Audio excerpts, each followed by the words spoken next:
참 길을 이신 예수의 사랑 안에서 주님의 십자가 따라 생명을 바치겠느냐. 복음의 불길 오른다 다 같이 일어나거라. 영광의 주님의 나라 다 같이 참회하리라. 성령의 불길 성령 불이야. 성령의 불길 성령 불이야. 온 천하 세계 만방에 퍼지자 성령의 불길. 성령의 불길 성령 불이야. 성령의 불길 성령 불이야. 온 천하 세계 만방에 퍼지자 성령의 불길. 참 들려오는 구원의 순종 소리에 복음을 전파하려면 희생을 각오하느냐. 구원은 성도들의 복 진리로 거두리로다. 우리는 천국에 가서 영생의 꽃이 되리라. 성령의 불길 성령 불이야. 성령의 불길 성령 불이야. 온 천하 세계 만방에 퍼지라 성령의 불길. 성령의 불길 성령 불이야. 성령의 불길 성령 불이야. 온 천하 세계 만방에 퍼지라 성령의 불길. 사도행전 13장 1절에서 3절까지입니다. 교독합니다. 안디옥 교회의 선지자들과 교사들이 있으니 고 바나바와 니게르라 하는 시므온과 구르네 사람 루기오와 분봉왕 헤롯의 젖동생 미나엔과 미 사울이라. 주를 섬겨 의식할 때에 성령이 이르시되 내가 불러 시키는 일을 위하여 바나바와 사울을 따로 세우라 하시니. 3절 다 같이. 이에 금식하며 기도하고 두 사람에게 안수하여 보내니라. 아멘. 잠깐 기도하겠습니다. 사랑하는 하나님, 오후 예배로 이렇게 드립니다. 하나님의 말씀을 들을 때에 우리가 순종하며 듣게 하시고 말씀을 전하는 자가 듣는 자나 다 동일한 은혜로 성령님께서 은혜를 베풀어 주시옵소서. 감사드리며 예수님 이름으로 기도합니다. 아멘. 오늘 안디옥 교회가 나오죠. 안디옥 교회가 이제 선교사를 파송하는 그런 모습에 나오는데 안디옥 교회의 그 지도자들과 교회에 순종하는 삶의 모습에 대해서 살펴보고자 합니다. 그러면 이 안디옥 교회가 어떻게 설립되었는지 그 유래를 먼저 한번 살펴보겠습니다.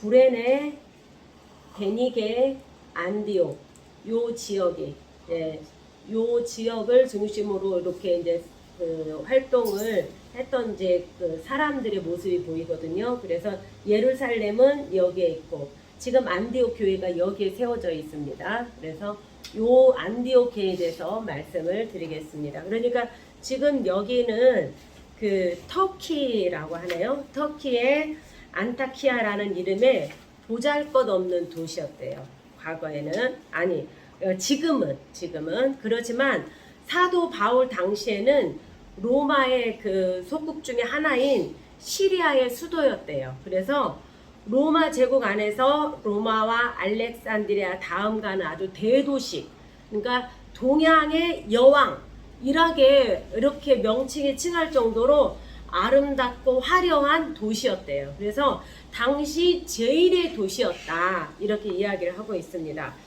그런데 여기에서 이제 이런 안디옥 교회가 바로 이런 곳이거든요. 근데 과거에 어떤 일이 있었냐면 스데반 집사님이 계셨어요.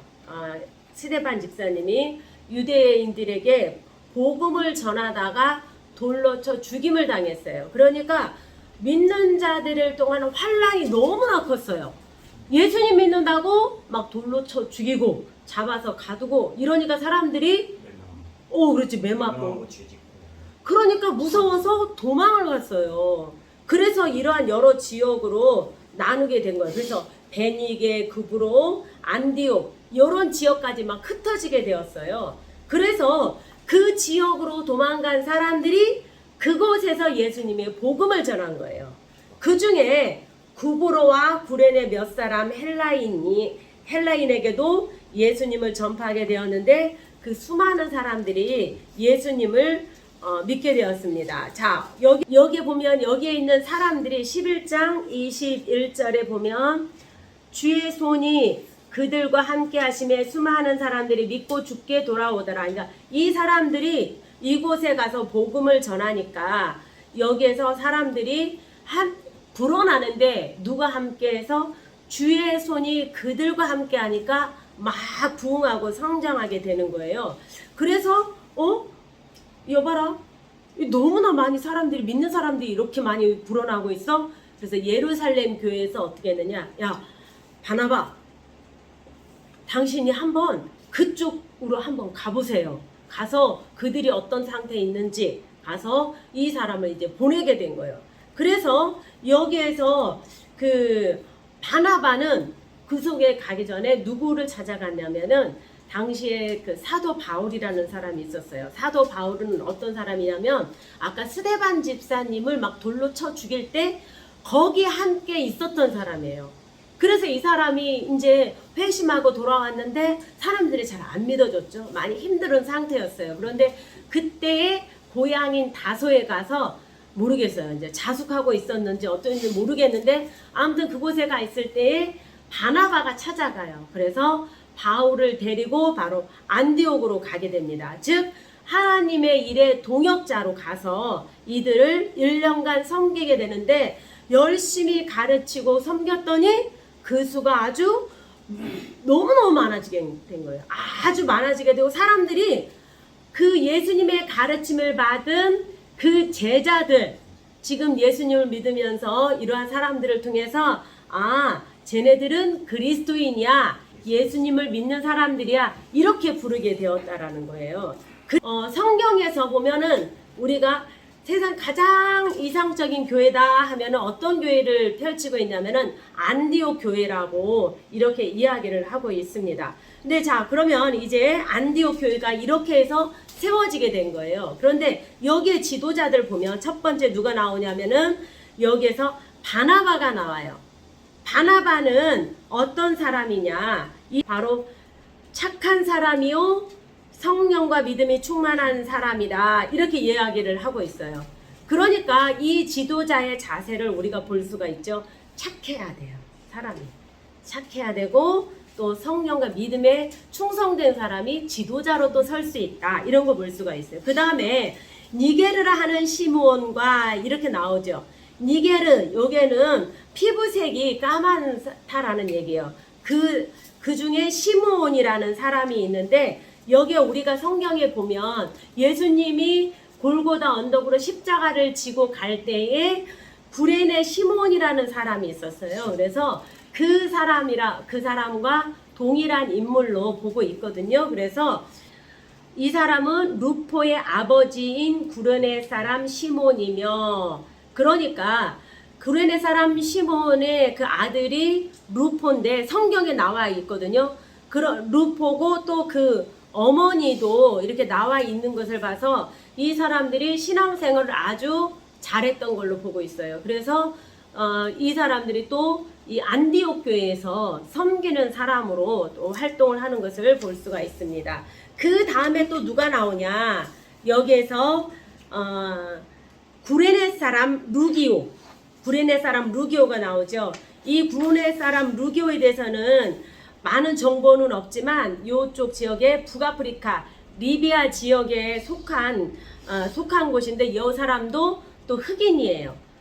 그런데 그의 이름은 유대식 이름이 아니라 라틴어권, 그러니까 그 이탈리아어죠. 이쪽에 그런 식의 이름이래요. 루기오가. 그래서 이걸로 봤을 때 그 여러 지역의 사람들이 함께 모여서 교회를 이루어 나간 것을 볼 수가 있잖아요. 그래서 문화와 배경이 다른 출신임을 이곳의 지도자들은 그런 것을 알 수가 있어요. 그 다음에 또 네 번째 등장한 사람이 누구라고 나와요? 헤롯의 분봉왕 헤롯의 젖동생 미나엔과 이렇게 나오죠. 여기에서 보니까 그 당시 분봉왕인 헤롯 안티바스와 어릴 때부터 가깝게 쭉 자란 핵심의 권력층이었다라는 얘기예요. 그러니까 핵심의 권력층이었으면 아주 높은 정치권에 있는 사람이잖아요. 어찌 보면 유대인들이 볼 때는 적으로도 느낄 수 있는 사람이었어요. 그런데 이렇게 하나님의 은혜가 임하니까 지위가 높든 낮든 인종이 다르든 피부색이 다르든 다 이 사람들이 그리스도인으로서 교회의 지도자가 되었다라는 얘기예요. 그리고 맨 마지막에 누가 등장해요? 바울이 등장합니다.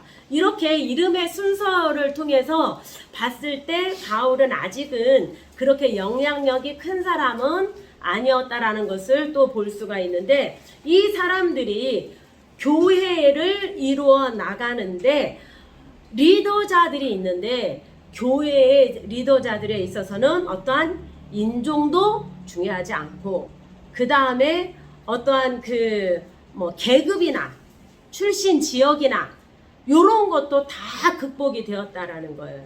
뭐가 있으니까? 누구 중심? 예수 그리스도가 중심이 되니까 이런 모든 것에서 자유로웠다라는 겁니다. 자, 그러면 선생님은 이런 걸 생각했어요. 지금 내가 살고 있는 지역은 어떤가? 볼 때 우리 지역은 다른 지역과는 다르게 외국인들이 조금 많아요. 외국인들이 좀 많아요. 중국 사람들도 있고, 러시아 사람들도 있고, 몽골 사람들도 있고, 베트남 사람들도 있고, 그 자녀들도 우즈베키스탄? 거기에 아이들도 와서 있다고 하더라고요. 그래서 요렇게 많은 지역의 사람들이 와 있거든요. 그러니까 이러한 사람들을 통합하고 이끌 수 있는 곳은 어디냐? 바로 우리 교회라는 얘기예요.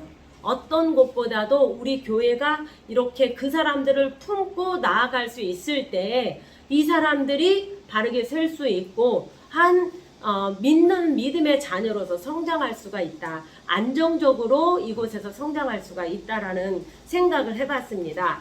자, 여기에서 이제 지도자들이 세워졌죠. 그래서 이제 선교사를 파송을 합니다. 여기에서 보니까 2절에 주를 섬겨 금식할 때에 성령이 이르시되 내가 불러 시키는 일을 위하여 바나바와 사울을 따로 세우라 하시니, 예수님을 섬기는데 기도하는데 어떻게 했다고요? 금식했대요. 굶어 봤어요? 굶을 때 어때요? 배고프지요? 힘들어요. 저도 전에는 이렇게 지금은 막 한 끼 굶고 지나면 막 머리가 팽팽 돌고 어지럽고 막 짜증이 나요. 그런데 이들은 금식하면서 기도를 했대요. 금식하면서 기도하니까 어떤 음성을 들었냐? 성령이 말하는 음성을 들었다라는 거예요. 성령이 말하는 음성을 들었더니 뭐하라고? 바나바와 사울을 따로 세워서 선교사로 파송해라. 바나바는 보니까 이 안디옥 교회의 첫머리에 나왔잖아요. 그만큼 영향력이 있는 사람이에요. 그런데 이 사람하고 바울을 주의 복음을 위해서 파송하라는 거예요. 그러면 바로 얼마나 교회에 또 혼돈이 올 수 있어요. 혼돈이 올 수 있는데 여기에서 또 이 사람들은 기도를 하는 거예요. 하나님, 정말 이 사람들 두 사람을 선교사로 파송하는 것이 맞을까요? 그럼 어디로 파송을 해야 될까요? 하면서 금식하며 또 기도했다라는 거예요. 어떻게 성령의 음성을 우리가 들을 수가 있을까? 저는 이게 기도할 때 예전에 목사님들이 그런 말씀을 하시더라고요. 사단이 잘못 전할 수도 있으니까 항상 느낌으로 하지 말고 말씀을 통해서 응답해 달라고 해라. 그래야 그게 진짜다. 그래가지고 막 기도를 했어요. 그때 당시에 중고등학교 때 우리 가족 구원이 문제였으니까 우리 가족이 다 천국 가고 싶었으니까 그래서 막 항상 울면서 기도했어요. 하나님, 내가 우리 부모님 예수님 믿고 우리 가족도 다 구원받을 수 있다라는 거 하나님 말씀으로 응답해 주세요. 말씀으로 응답해 주세요. 아까 막 기도를 했어요. 그랬는데 기도를 하는데 베드로전서 5장 7절 이렇게 딱 나오는 거예요. 베드로전서 5장 7절 여기 무슨 말씀이지? 그래가지고 기도를 마치고 막 얼른 찾아봤어요. 그래서 너희 염려를 다 주께 맡기라. 이는 그가 너희를 돌보심이라. 그래서 이 말씀의 뜻이 무엇인지 몰랐어요. 그래가지고 이제 사찰 집사 기도하시는 사찰 집사님이 계셨어요. 하고 가서 막 집사님 제가 기도를 하는데 요 말씀이 기도하는데 베드로전서 5장 7절 이 말씀을 이렇게 딱 입에서 나왔어요. 근데 이 말씀 뜻을 잘 모르겠어요. 왜 하나님께서 이 말씀을 주셨을까요? 딱 얘기를 했더니 지금 마음에 걱정하고 있던 거 다 하나님께 맡기라는 얘기예요. 그래서 그것을 하나님이 다 들어주신다라는 거예요. 그 얘기를 딱 얘기를 해주더라고요. 그래서 그러니까 내가 지금 우리 부모님, 우리 가족의 구원의 문제를 놓고 막 걱정하고 지옥 갈까봐 걱정하고 막 기도를 했었는데 기도하니까 하나님이 걱정하지 마라. 내가 다 그것을 들어준다. 이 말씀이군요. 그래서 그때 이 말씀을 듣고 마음에 평안이 왔어요. 그리고 이제 의심하지 않고 하나님이 이제 우리 가족은 다 구원해 주시는구나. 지금 당장 교회는 나오지 않아도 들어주시는구나. 이렇게 느꼈어요. 그리고 또 하나 성령님이 인도하신 것을 또 어떻게 할 수 있을까? 우리가 마음에 여러 가지 생각을 하고 있을 때 목사님께서 설교를 하실 때 그 설교를 통해서 또 깨닫게 되더라고요. 그래서 하나님께서 내가 지금 고민하고 있는 문제를 목사님의 말씀을 통해서 이렇게 해주시는구나. 아니면 또 다른 사람과 대화하던 중에 그것을 또 깨닫게 해주셔요. 그래서 우리의 관심과 초점이 예수님께 있을 때에 하나님의 음성을 듣기가 쉬워요. 그래서 내가 기도했을 때 내 뜻대로 되어도 감사. 내 뜻대로 되어지지 않아도 감사. 왜냐? 모든 길에 하나님께서 함께 하시리라 믿기 때문입니다. 그래서 교회에 가만히 생각해 보니까 교회의 중요한 일은 기도가 필요하다. 여기서 보니까 금식하며 기도했다라고 했어요. 그래서 교회의 일들에 있어서는 아주 충분한 기도의 준비가 필요하다라는 것을 다시 한번 느낍니다. 그래서 교회의 일은 하나님의 은혜가 아니면 안 돼요. 그래서 기도하지 않으면 사단이 틈타요. 그래서 우리는 항상 성령님의 음성을 듣고 행하시는 우리 하늘문교회 사람들이 되기를 축복합니다. 아멘. 자, 제가 잠깐 기도하고 주기도문을 마치겠습니다. 사랑하는 하나님, 안디옥 교회의 교인들이 중요한 문제를 놓고 금식하며 기도했을 때에 성령님의 음성을 들을 수 있었고, 또한 그 문제를 놓고 또 금식하며 기도할 때에 이들을 또 주의 선교사로 파송을 한 것을 봅니다. 우리도 교회의 문제를 놓고 금식하며 기도할 수 있도록 도와주시고, 나 개인의 문제, 집안의 문제가 있을 때도 정말 하나님을 바라보면서 그 중심으로 기도하는 믿음의 사람들이 되게 도와주시옵소서. 예수님 이름으로 기도합니다. 아멘. 하늘에 계신 우리 아버지의 이름을 거룩하게 하시며 아버지의 나라가 오게 하시며 아버지의 뜻이 하늘에서와 같이 땅에서도 이루어지게 하소서. 오늘 우리에게 일용할 양식을 주시고 우리가 우리에게 잘못한 사람을 용서하여 준 것 같이 우리 죄를 용서하여 주시고 우리를 시험에 빠지지 않게 하시고 악에서 구하소서. 나라와 권능과 영광이 영원히 아버지의 것입니다. 아멘.